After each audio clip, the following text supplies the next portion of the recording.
வணக்கம். இன்று மறுமணத்தில் ஒரு பெண் வரன் அறிமுகப்படுத்திக்கிறோம். இவங்க பார்த்தீங்கன்னா விருதுநகர் மாவட்டத்தில் இருக்கிறாங்க. இவங்களுடைய சமுதாயம் கௌரவ நாயுடு. இவங்களுக்கு பார்த்தீங்கன்னா 1965 பிறந்திருக்காங்க. ஒரு 60 வயசு முடிந்து விட்டது. பென்ஷன் வாங்குகிறாங்க.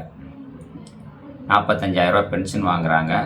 நல்ல லட்சணமாக இருக்கிறாங்க. நல்ல திடகாத்திரமாக இருக்கிறாங்க. இவங்க கவர்மெண்டில் வேலை பார்த்து ரிட்டையர்டு. இவங்களுக்கு அப்பா அம்மா யாருமே இல்லை. இவங்களுக்கு ஒரே ஒரு பெண்ணு, அவங்களும் வெளிநாட்டில் இருக்கிறாங்க. இப்போ இவங்களுக்கு என்னென்னா ஒரு 45,000 ரூபா பென்ஷன் வாங்கிறாங்க. இவங்களுக்கு நமக்கு ஒரு ஆறுதலுக்கு ஒரு துணை தேவை அப்படின்னு அவங்க நினைக்கிறாங்க. இப்போ நான் என்ன சொல்ல வரேன்னா, ஏன் இந்த வயசில் இவங்களுக்கு எதுக்கு தேவை அப்படின்னு நீங்கள் நினைக்கலாம். அதாவது கணவர் இறந்து விட்டார், பையன் இறந்து விட்டார், ஒரே பொண் வெளிநாட்டில் இருக்கிறாங்க. இவங்க 45,000 பென்ஷன் வாங்குகிறாங்க. ஸோ இப்போ இவங்களுக்கு 60 வயசு பென்ஷன் வாங்கிட்டு இருக்கிறாங்க. இவங்களுக்கு என்னென்னா ஒரு ஆறுதலுக்காக ஒரு துணை ஒன்று தேவைப்படுது. ஒரு வீட்டுக்குள்ளே ஒரு தனியாக இருக்கணுமே அப்படிங்கிறதுனால. அதனால் இவங்க எதிர்பார்க்கிறது வயது கம்மியாக இருந்தாலும் பரவாயில்லை.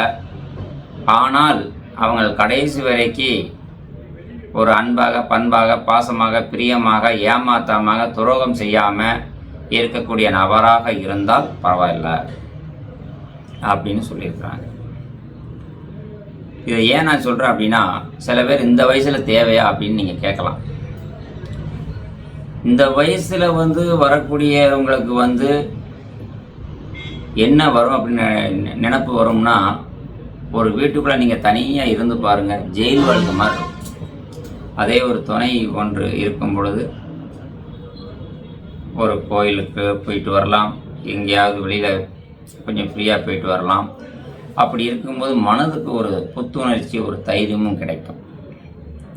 அதனால் இவங்க தேவை உள்ள நபர்கள், அதாவது இந்த வயதில் நல்லா இருக்கிறாங்க, அவங்க கவர்மெண்டில் வேலை பார்த்து இருக்கிறதுனால இவங்களை விரும்புகிறவங்க, இப்படி ஒரு துணை இருக்குது வேணும்னு நினைக்கிறவங்க நேரில் நம்ம அலுவலகத்துக்கு வாங்க.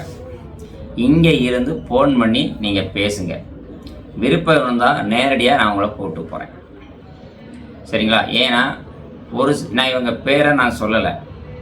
ஏன் சொல்லலைன்னா, பேர் ஊர் விவரமாக சொன்னால் அவங்களும் சங்கடப்படக்கூடாது. அவங்கள 4 பேர் ஃபோன் பண்ணி ஒரு மாதிரியே கேட்கக்கூடாது. நான் எல்லாத்தையுமே பப்ளிஷ் பண்ண மாட்டேன். இவங்களுடைய ஐடியை நோட் பண்ணிக்கோங்க. 28 25 69 28 25 69.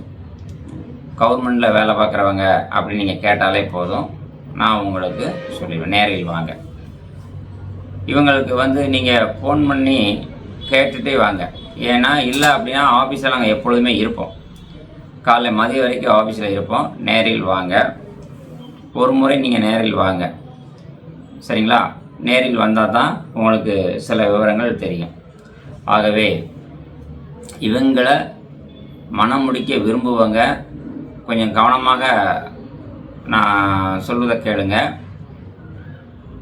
நீங்கள் இந்த அம்மாவுடைய பணத்துக்கோ பென்ஷன் வாங்குகிறாங்க அப்படின்னு சொல்லி வேறு ஏதோ தவறான எண்ணத்தில் யாரும் அவங்க மனசை நோவடிக்கிற மாதிரி யாரும் வராதிங்க. 100% நேர்மையாக இருக்கிறவங்க மட்டும் என்கிட்ட வாங்க. உங்களுடைய விவரங்கள் என்னங்கிறத சொல்லுங்கள். நான் சொல்ல உங்களுக்கு புரிஞ்சுதா? அதுக்காண்டி அவங்க எனக்கு வசதியான மாப்பிள்ளை வேணும்லாம் கேட்கல. எனக்கு நான் 50,000 ரூபா வாங்குகிறேன், எனக்கு 50,000 ரூபாவில் வாங்குகிற மணமகன் தான் வேணும்னு கேட்கல. அதே மாதிரி அவங்க ஒரு அன்பு ஆறுதல், 65 வயசு கூட இருக்கலாம், 70 வயசு கூட இருக்கலாம். நல்ல திடகாத்திரமாக இருக்கக்கூடிய ஆட்கள், நல்ல ஆட்களாக இருந்தால் அவங்க சம்மதம் சொல்லுங்க. வயசு கம்மியாக இருந்தாலும் பரவாயில்ல, 55 to 65. சரிண்ணா? அதாவது இந்த வயசில் ஒரு ஆறுதலுக்கு. சரிங்களா? நன்றி. இந்த நான் சொன்ன பதிவில் இந்த அம்மாவை பற்றி சொல்லியிருக்கிறதுனால நீங்கள் ஏதேனும் கருத்து சொல்ல விரும்பினால் என்னுடைய வாட்ஸ்அப் நம்பருக்கே நீங்கள் பண்ணலாம், இல்லை கமெண்ட் பண்ணுங்கள். சரிங்களா? கமெண்ட்டு நீங்கள் பண்ணலாம். என்னுடைய செல் நம்பரும் நான் உங்களுக்கு ப்ரெசல் நம்பர் ஏன் ஒவ்வொரு முறையும் கொடுக்குறேன் அப்படின்னா, நீங்கள் எனக்கு கால் பண்ணி கேட்கும்பொழுது நான் சரியான பதில் உங்களுக்கு கொடுக்குறேன். இதில் விசிட்டிங் கார்டு இணைக்கும் பொழுது விசிட்டிங் கார்டில் வந்து என்னென்னா, ஒரு சில சமயத்தில் ஃபோன் எடுக்க மாட்டேங்கிறாங்கன்னு சொல்கிறீங்க. எங்கள் ஒரு ஆஃபீஸில் வேலை பார்க்குறவங்க வந்து காலையில் 10 மணிக்கு வருவாங்க, 6 மணிக்கு போயிடுவாங்க, அவ்வளோதான். ஆனால் நான் அப்படி இல்லை, நான் ஓனர் அப்படிங்கிறதுனால நீங்கள் எந்த நேரம் கால் பண்ணாலும் நான் எடுக்கிறேன். சரிங்களா? அதனால் ஒரே ஒரு விஷயத்தை நீங்கள் தெரிஞ்சுக்கிறணும். ஒரு நாளைக்கு நீங்கள் எனக்கு எத்தனை முறை கால் பண்ணணும் அப்படிங்கிறதையும் நீங்கள் யோசித்து பண்ணுங்கள். ஒரு நபர் ஒரு நாளைக்கு 10 முறை கால் பண்ணுறீங்க, சின்ன சின்ன விஷயத்துக்கெலாம் கால் பண்ணுறீங்க. நீங்கள் அதுவே இதை எனக்கு வாட்ஸ்அப்பில் பேசி அனுப்பிடுங்க. இப்போ நான் என்னென்னா, கஸ்டமர் நேரில் வராங்க, அவங்கள்ட்ட பேசிகிட்டு இருக்கும்போது உங்கள் ஃபோனை எனக்கு அட்டன் பண்ண முடியல, அப்போ ஃபோன் எடுக்க மாட்டேங்கிறாங்க, நீங்கள் சங்கடப்படக்கூடாது. இல்லையா, ஒன்றும் பிரச்சனை இல்லை, நேரில் பிறப்பிட்டு என்னுடைய அலுவலகத்துக்கு வாங்க.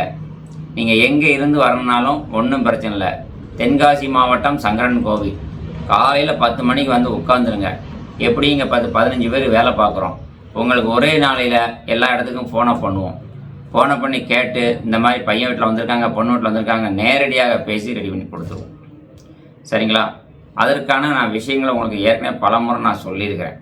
இன்னும் ஒரு சில பேர் என்ன சொல்கிறீங்க அப்படின்னா, அங்கேருந்து வந்துட்டு இப்போவே வீட்டுக்கு கூப்பிட்டு போங்கன்னு சொல்கிறீங்க. முதல்ல வாங்க, உட்காருங்க. பொண்ணு வீட்டில் ஃபோன் பண்ணி கேட்கணும்ல, கேட்டு தான் நம்ம என்ன செய்ய வேண்டியிருக்கு, பேச வேண்டியது. அதனால் தயவு செய்து என்னை பார்க்கணும் அப்படின்னு விருப்பப்படுறதாலும் நேரில் வாங்க. காலைல 10 மணிக்கெலாம் வந்துட்டிங்கன்னா நம்ம வந்து ஃபோன் பண்ணி பேசுவோம். அந்த வீட்டில் ஒரு 10 வீட்டில் பேசுவோம். எந்த வீட்டில் சம்மதிக்காங்களோ அந்த வீட்டுக்கு நம்ம நேரில் போவோம். சரிங்களா? ஃபோனில் ஒரு நாளைக்கு ஒரு முறை தொடர்பு கொள்ளுங்கள். எடுக்கலைன்னா வாட்ஸ்அப்பில் பேசி அனுப்புங்க. நீங்கள் சங்கடப்படக்கூடாது அப்படிங்கிறதுக்காக சொல்லலாம். ஒரு நாளைக்கு 200 ஃபோனுக்கு மேலே வருது என்ன, அதனால் எல்லாத்தையும் நான் பண்ண வேண்டியிருக்கு. சில பேர் வீடியோவில் வந்து யூடியூப்பில் வந்து நம்பர் கொடுக்குறாங்க, செல் நம்பர் கொடுக்குறாங்க, எடுக்கவே மாட்டேங்கிறாங்க. எடுக்காத நம்பரை ஏன் கொடுக்கணும்? சரிதானா? அதனால் எனக்கு வந்து உங்கள்கிட்ட வந்து பிடிச்ச விஷயம் என்னென்னு கேட்டிங்கன்னா, எல்லோருமே பாராட்டுறீங்க, வாழ்த்துக்கள். என்னுடைய அலுவலக ஸ்டாஃபுகள் வந்து கொஞ்சம் குறை இருக்குது அப்படிங்கிறத நீங்கள் ஒரு சில பேர் சொல்லிடுறீங்க. அதுக்கு என்ன ஒரு விஷயம்னா, ஒரே நபர் ஒரு நாளைக்கு நீங்கள் வந்து பார்த்தீங்கன்னா 10 கால் 20 கால் பண்ணுறீங்க. இப்போ ஒரு விஷயத்துக்கு என்னென்னு கேட்டிங்கன்னா, நான் ஆஃபீஸில் வந்து 15 பேர் தான் போட்டிருக்கிறேன் வேலைக்கு. இப்போ கொஞ்சம் ஆள் எடுத்துகிட்ருக்கிறேன். அதனால் நீங்கள் வாட்ஸ்அப்பில் எனக்கு பேசி அனுப்பிடுங்க, நான் உடனே அதுக்கான பதில் கொடுத்துட்றேன். சரிங்களா? நன்றி, வணக்கம். உங்களுடைய கருத்துக்களை எனக்கு சொல்லுங்கள். என்னுடைய செல் நம்பர் 8012 8012 13. நன்றி, வணக்கம்.